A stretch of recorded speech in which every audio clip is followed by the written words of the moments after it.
नमस्कार, स्वागत है आपका भारत लाइव में। मैं हूं आपके साथ विशाल यादव। बिहार की राजनीति से एक बड़ी खबर सामने आ रही है। इसी को लेकर आज हम चर्चा करने बैठे हैं हमारे सहयोगी हिमांशु के साथ।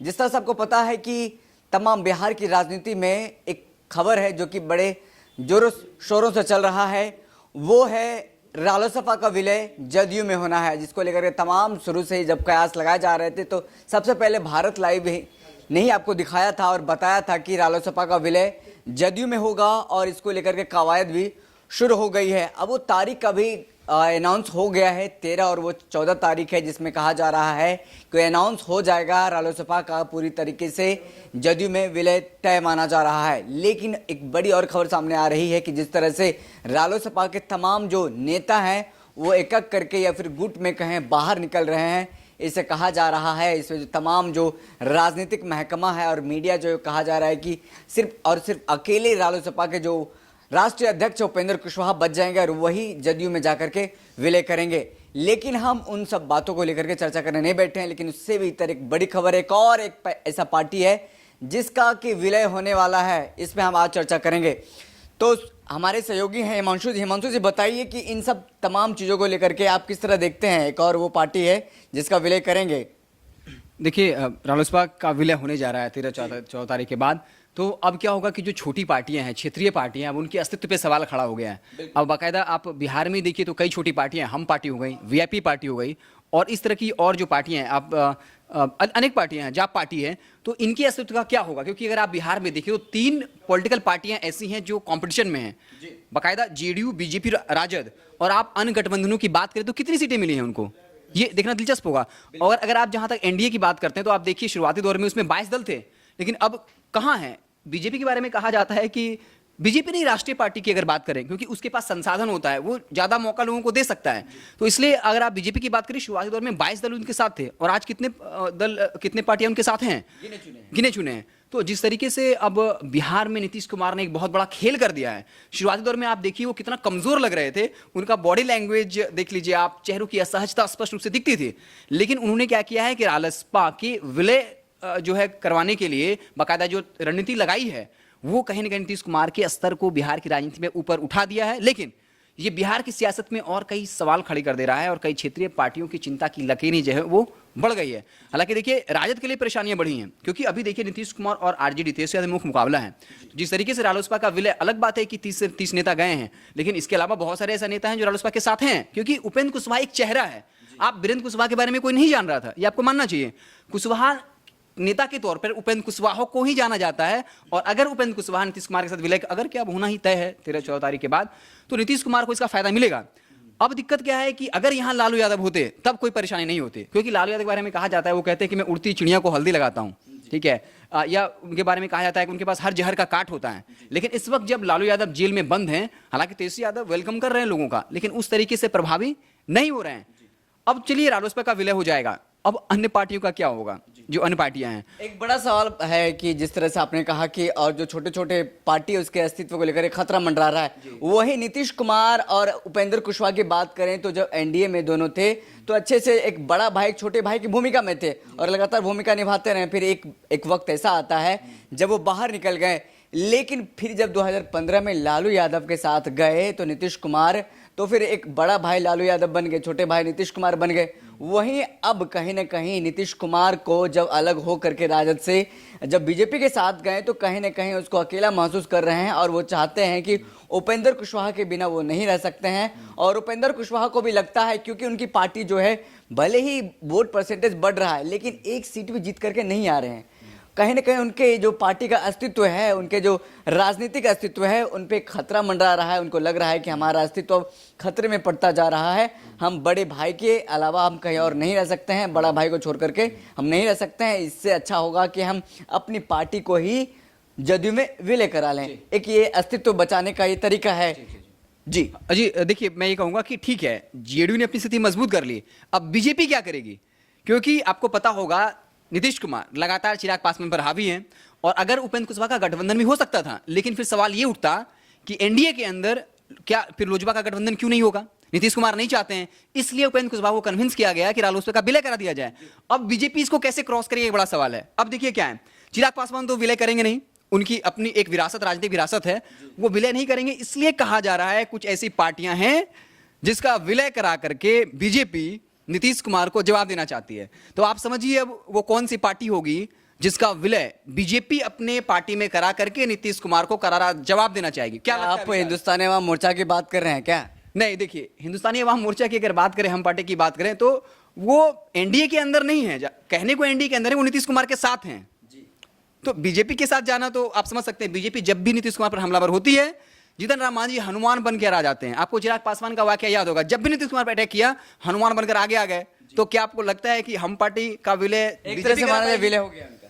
जी, एक तरह से विलय ही मानिए, एक दलित नेता के तौर पे रखा है खुद को प्रोटेक्ट करने के लिए। लेकिन मान सकते हैं कि उनका विलय हो सकता है, कोई मुश्किल बात नहीं है, जिस तरह से होगा तो लगातार JDU हमारे में हो बाबा सकता है। बताते रहे। जी, जेडीयू में हो सकता है, क्योंकि इनके अस्तित्व पे अब खतरा आ गया है। आप समझिए, जिस तरीके से रालोसपा का विलय हुआ है, 3 मुख्य पार्टियां उभर कर सामने आई हैं, तो आप देखिए ना, रालोसपा को कितना वोट प्राप्त हुआ या अन्य जाप पार्टी को कितना वोट मिला। पप्पू यादव इतना जो है बाढ़ में आपको दिख जाएंगे, कोरोना में दिख जाएंगे, क्या वो खुद की सीट नहीं बचा पाए? तो लोगों को लगता है कि यार इन पार्टियों को अगर हम वोट करेंगे, मान लीजिए कोई अगर राजद को पसंद नहीं कर रहा है या कोई बीजेपी को पसंद नहीं कर रहा है, तो वो सीधा सीधी बीजेपी को वोट ना देके आरजेडी को करेगा, आरजेडी को ना देके बीजेपी को करेगा। वो इन छोटी पार्टियों में अपने वोट को बर्बाद नहीं करेगा। और यही वजह है कि जब तीनों पार्टियां उभर रही हैं, तो अन्य छोटी पार्टियों के लिए अब मुश्किलें खड़ा होती जा रही हैं। और इसलिए विशाल, आपने जो सवाल पूछा कि क्या हम पार्टी का विलय होगा, आपको लगता है कि बीजेपी में जीतन राम मांझी जाएंगे? नहीं जाएंगे, तो एक और कौन पार्टी बचती है? चलिए, इन सब तमाम चीजों को बात करने से पहले आपको बता देंगे, जिस तरह से बिहार विधानसभा 2020 में वोटों का समीकरण रहा है, और खास करके जिस तरह से नीतीश कुमार को इस बार कड़ा झटका लगा है, वो अपनी स्थिति को मजबूत करना चाहते हैं। इसी क्रम में उन्होंने अपने राष्ट्रीय अध्यक्ष को बदला, खुद वो हट गए और आरसीपी सिंह को राष्ट्रीय अध्यक्ष बनाया। फिर उसके बाद एक और नया घटनाक्रम हुआ, उसके बाद प्रदेश अध्यक्ष उमेश कुशवाहा को बनाया गया। खुद की स्थिति को अब वो चाहते हैं कि मजबूत करे, और इसको लेकर के चाहे निर्दलीय विधायक को मिलाना हो, बसपा के एकमात्र विधायक जमा खान को मिलाना हो, इसको लेकर के तमाम आप गतिविधियां शुरू हो गई। अब वो और चाहते हैं कि अपनी स्थिति को मजबूत करें। इसको लेकर उपेंद्र कुशवाहा, जो कि उसके छोटे भाई हैं नीतीश कुमार के, लगातार उनसे मुलाकात होती रहती है। कई बार, कई दफ़े मुलाकात हुई है अंदर खाने से, जो हमने आपको दिखाया कि बस सिलसिला चल रहा था, कब वो आखिरी समय आएगा जब उपेंद्र कुशवाहा कह देंगे, मान जाएंगे इस बात को लेकर के, किसी पद को लेकर के, या फिर कहीं वो बात जहां अटकी हुई थी उसको लेकर के मान जाएंगे, और वो जदयू में रालोसपा का विलय करा लेंगे। वो आखिरी वक्त आ गया है। लेकिन इसके साथ ही बीजेपी का टेंशन बढ़ गया है कि जिस तरह से रालोसपा को अपने पाले में करके नीतीश कुमार खुद को मजबूत कर रहे हैं, लव कुश समीकरण को साधने का प्रयास कर रहे हैं, इसी के साथ ही बीजेपी का टेंशन, बीजेपी का जो कहा जाए टेंशन बढ़ता जा रहा है। अब वो क्या करेंगे, तमाम चीजों को लेकर के हम, चलिए हिमांशु जी फिर आपके पास आते हैं। अब बीजेपी क्या करेगी? नीतीश कुमार तो खुद को मजबूत करने के लिए रालोसपा को अपने पास ला रही है, लव कुश समीकरण साधा जाएगा, कुशवाहा वोट बैंक को अपनी तरफ किया जाएगा, जितने भी अब बीजेपी क्या करेगी फिर? देखिए विशाल, ये बताने से पहले मैं बताना चाहूंगा कि आपको याद होगा, जब आरक्षण को खारिज किया केंद्र सरकार के द्वारा, तो मुकेश सहनी कहते हैं कि मैं मंत्री पद को लात मार दूंगा, और अगले दिन फेसबुक पे लाइव होते हैं और आपने उनका तेवर देख, बिल्कुल नरम हो जाते हैं और अमित शाह का गुणगान करते हैं। मैंने उनसे मेरी मुलाकात हुई थी, बातचीत किया था। तो आप देख रहे हैं मुकेश सहनी कहने के बीजेपी के क्लच में फंस गए हैं, क्योंकि जिस तरीके से तेजस्वी यादव के साथ रिश्ता उन्होंने खराब किया है, और अब वो बीजेपी के नजदीक हैं, और पूरा जो मुकेश सहनी का अस्तित्व है अब कहीं ना कहीं बीजेपी के हाथ में है। तो जो अंदर खाने की खबर है, जो सूत्रों के इशारे पे जो खबरें आ रही है, उसमें ये बातें चल रही है कि बीजेपी वाकई में नीतीश कुमार को जवाब देना चाहेगी, क्योंकि आपको पता होगा वो बयान किस तरीके से बीजेपी और जेडीयू के रिश्ते तल्ख हुए हैं। तो नीतीश कुमार को जवाब देने के लिए ऐसी खबरें आ रही है सूत्रों के हिसाब से, सूत्रों के हवाले से, वीआईपी पार्टी का विलय विशाल बीजेपी में हो सकता है। और इसी शास्त्र के जरिए, इसी जो है शस्त्र के जरिए, अब बीजेपी नीतीश कुमार को जवाब देना चाहेगी। ये अंदर खाने की खबर है कि क्योंकि मात्र 4 विधायक हैं, और मुकेश सहनी जानते हैं अमित शाह अगर चाह लेंगे तो वीआईपी को तोड़ना बहुत आसान होगा। आप समझिए ना, अमित शाह के पास सब कुछ है, संसाधन है, पैसा है, पावर है, वो चाहेंगे तो उनके 3 विधायकों को तोड़ना कोई बहुत बड़ी बात नहीं होगी। साफ साफ हमारे दर्शकों को बताना चाह रही है, बड़ी खबर है, क्योंकि जिस तरह से लगातार अमित शाह और मुकेश सहनी की बातचीत हो रही है, वहीं आपको बीते दिन आपको बता दें रालोसपा का विलय होने जा रहा है। हमने आपको खबर बताया था, अपनी स्थिति को नीतीश कुमार मजबूत कर रहे हैं, और बीजेपी की इसको लेकर के टेंशन बढ़ती जा रही है। वहीं अब एक हमारे जो सहयोगी हैं हिमांशु, उन्होंने सूत्रों के हवाले से खबर बताया है कि आने वाले दिनों में 1 सप्ताह के अंदर वीआईपी पार्टी, जो कि मुकेश सहनी की पार्टी है, उसका अस्तित्व खत्म हो जाएगा, उसका विलय बीजेपी में हो जाएगा। क्योंकि एक तरफ तो नीतीश कुमार खुद रालोसपा का विलय कर रहा है अपनी स्थिति को मजबूत कराने के लिए, वहीं बीजेपी भी चाहेगी, जो कहा जा रहा है कि जो 4 विधायक हैं बीजेपी के विधायक हैं, क्यों ना खुद अपने विधायक को बुला लें, यानी कि मुकेश सहनी के जो चारों विधायक हैं उसको अपने पाले में कर लेगी। आने वाले दिनों में ऐसा देखने को मिलेगा। बिहार की राजनीति में एक बड़ा उलटफेर हो सकता है। जो हमारे सहयोगी हैं उन्होंने सूत्रों के हवाले से बताया कि एक सप्ताह के अंदर, आपने सही कहा कि ये खबर थोड़ा तफसील से बताइए, क्योंकि हमारे दर्शक कहते हैं कि देखिए जी देखिए, रालोसपा को लेकर जब उपेंद्र कुशवाहा वशिष्ठ नारायण सिंह की मुलाकात हो रही थी, उस वक्त काफी नजदीकी जो उनके सोर्स हैं उन्होंने एक खबर बताई थी। सबसे पहले भारत लाइव ने खबर ब्रेक किया, फिर जाके राष्ट्रीय अखबारों में ये मामला आया और फिर से कह रहे हैं कि वीआईपी पार्टी के जो अंदरूनी सूत्र हैं वो ये बता रहे हैं इस तरह की खबरें चल रही हैं और अमित शाह का कहीं ना कहीं दबाव है मुकेश सहनी के ऊपर। आप जानते हैं मुकेश सहनी अमित शाह के रिश्तों के बारे में मुकेश सहनी खुल के बोलते हैं, कैसे वो जो कहाँ वो डिप्टी चीफ मिनिस्टर का कुर्सी मांग रहे थे। हिमांशु जी, एक और बात सामने आई थी, जिस तरह से 18 महीने का उनको एमएलसी सीट दिया गया था तो वो खासा नाराज हो गए थे और खासा नाराज होकर के दिल्ली चले गए थे नीतीश कुमार के पीछे पीछे। जब उन्होंने अमित शाह से बात किया तो फिर वो मान गए। जी, तो आप समझ सकते हैं ना कन्विंसिंग अमित शाह का।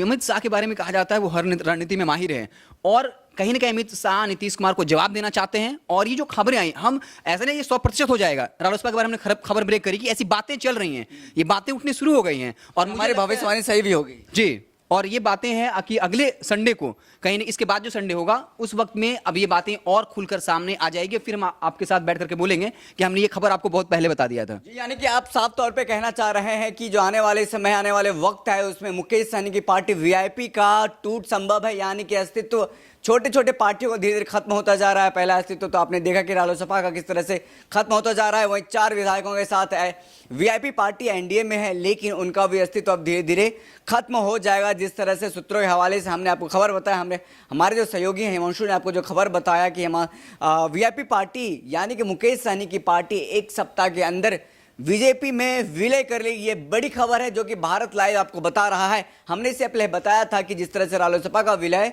जो खबर आ रही थी, हमने आपको अंदर खाने की खबर बताया था, वशिष्ठ नारायण सिंह के साथ जो मुलाकात हो रही थी और नीतीश कुमार के साथ जो उपेंद्र कुशवाहा की मुलाकात हो रही थी, या क्या कहता है। आपको पता है कि राजनीति में किसी नेताओं का मिलना यूं ही नहीं होता है, कुछ न कुछ कारण होता है, कुछ न कुछ वजह होता है। उसी के पीछे अब वजह बताया जा रहा है कि मुकेश सहनी की पार्टी वीआईपी का जल्द ही बीजेपी में विलय होने वाला है। अब लास्ट कुछ कहना चाहेंगे इसके बाद? अब इसके बाद ये है कि जो इसका प्रभाव क्या होगा, जो अन्य छोटी पार्टियां हैं अब उसके अस्तित्व पे कहीं ना कहीं खतरा मंडराएगा। क्योंकि मुख्य मुकाबला आपने 2020 के विधानसभा चुनाव में देखा, कई गठबंधन बने, लेकिन मुख्य मुकाबला किसके बीच में रहा, कितनी औसतन ओवैसी एक अपवाद कह सकते हैं, वो भी यहाँ की क्षेत्रीय पार्टी नहीं थी, वो जो है कहीं हैदराबाद से आते हैं। लेकिन बाकी बिहार की अगर छोटी पार्टियों की बात करें, कितनी सीटें मिली, जब पार्टी को कितनी सीटें मिली, रालोसपा कितनी सीटें जीत पाई। तो आने वाले वक्त में इस तरह जब रालोसपा का विलय हो रहा है तो कहीं ये मैसेज जाएगा और छोटी पार्टियों के अंदर कहीं को हम देखिए, पप्पू यादव जाप पार्टी के, ये ठीक है, उनके साथ तो लोग होने चाहिए ना। उनके अंदर डर होगा कि मेरी महत्वाकांक्षा का क्या होगा, अगर हम सत्ता में आ ही नहीं पाएंगे तो पप्पू यादव से जुड़ के हम क्या करेंगे, सवाल ये पैदा होता है। और हिमांशु, एक और बात जो सामने आ रही है कि आरक्षण को लेकर के तमाम जो नेता हैं अपने अस्तित्व को बचाने का काम करते हैं, अपनी राजनीति को चमकाते हैं, लेकिन मुकेश सहनी की जो अस्तित्व है यही खत्म हो जा रहा है, नेता राजनीति यही खत्म हो जा रहा है कि आरक्षण उनके समाज को नहीं मिलने जा रहा है। केंद्र सरकार ने उनकी आरक्षण नीति को साफ साफ खारिज कर दिया, कहा कि ये नहीं हो सकता है। इसी के कारण अब वो राजनीति किस भरोसे करेंगे, उनके जो समाज है, उनके जो लोग हैं, अब किस बेसिस पे उनको वोट देंगे, क्योंकि आरक्षण नीति तो अब खत्म करने जा रहे। मतलब उन्होंने साफ साफ केंद्र सरकार ने कह दिया है जो आपकी मांग है ये पूरी नहीं हो सकती है। इसको लेकर के उन्होंने केंद्र सरकार के खिलाफ बातें भी कही थी कि एक जो तमाम नेता हैं, तमाम जो शुरू से केंद्र सरकार का रवैया रहा है मल्ला जाति निषाद जाति के खिलाफ रहा है, इसको लेकर के अब साफ साफ तौर पे कहा जाए उनकी जो पार्टी का अस्तित्व खतरे में, यानी कि मुकेश सहनी की राजनीति अस्तित्व खतरे में पड़ गया। उनका जो आरक्षण जो मेन एजेंडा था, जिसको लेकर के वो राजनीति में आए थे, जिसको लेकर के वो मुंबई छोड़ करके, पहले तो बिहार छोड़ करके मुंबई गए, फिर मुंबई छोड़ के बिहार आए। बिहार की राजनीति में उनको लगा कि हमारे समाज को आरक्षण देना चाहिए, आरक्षण की राजनीति करके वो एमएलसी का पद लिया, एमएलसी का पद से वो मंत्री बन गए हैं। अब अपने भाई को चाहते हैं कि मंत्री बनाए, लेकिन ये सब कैसे होगा, ये सब किस तरह से होगा जब उनके विधायक ही 4 जो हैं बीजेपी के हैं, जो कि आने वाले दिनों में बीजेपी में ही चले जाएंगे। इस तरह से लगातार भारत लाइव आपको हर जो बिहार की राजनीति की बड़ी और जो छोटी खबरें हैं आपको सबसे पहले दिखाता रहा है। ये हमने जो पहले ब्रेक किया था खबर, आज वो 100% सही होने जा रही है। रालोसपा का विलय जदयू में होने जा रहा है। ये खबर पे भी जल्द ही मुहर लगने वाला है, जो अभी हमने आपको सूत्रों के हवाले से बताया कि एक सप्ताह के अंदर वीआईपी पार्टी का विलय बीजेपी में जी होने की प्रबल संभावना है, जो सूत्रों के हवाले से खबर आ रही है। बीजेपी में विलय होना संभव है, तय है, क्योंकि जिस तरह से खुद को नीतीश कुमार मजबूत कर रहे हैं छोटे भाई को ला करके, तो बीजेपी भी अब चाह रही है, उसका जवाब देना चाह रही है, जवाब देगी वीआईपी को अपने में विलय करा करके। इस तरह से लगातार भारत लाइव को देखते रहें और जुड़े रहें। कैसा लगता है हमारा खबर, ये कमेंट में करके आप हमें बता सकते हैं। बहुत बहुत धन्यवाद। अगर ये वीडियो पसंद आई और वह बिहार के राजनीति और बिहारियत से सरोकार रखेनी तो सब्सक्राइब बटन दबा के चैनल के सब्सक्राइब कर ली। ओजे एगो घंटी बा, ओकरा बटन दबा देला से कुल सटीक और मारक खबर रुआ मुफ्त में मिल जाई। अगर रुआ पत्रकारिता के हमनी के नया प्रयोग में सहयोग कर चाहतानी तो ज्वाइन बटन दबा दी। पेटीएम नंबर नोट कर ली 9386816700। धन्यवाद।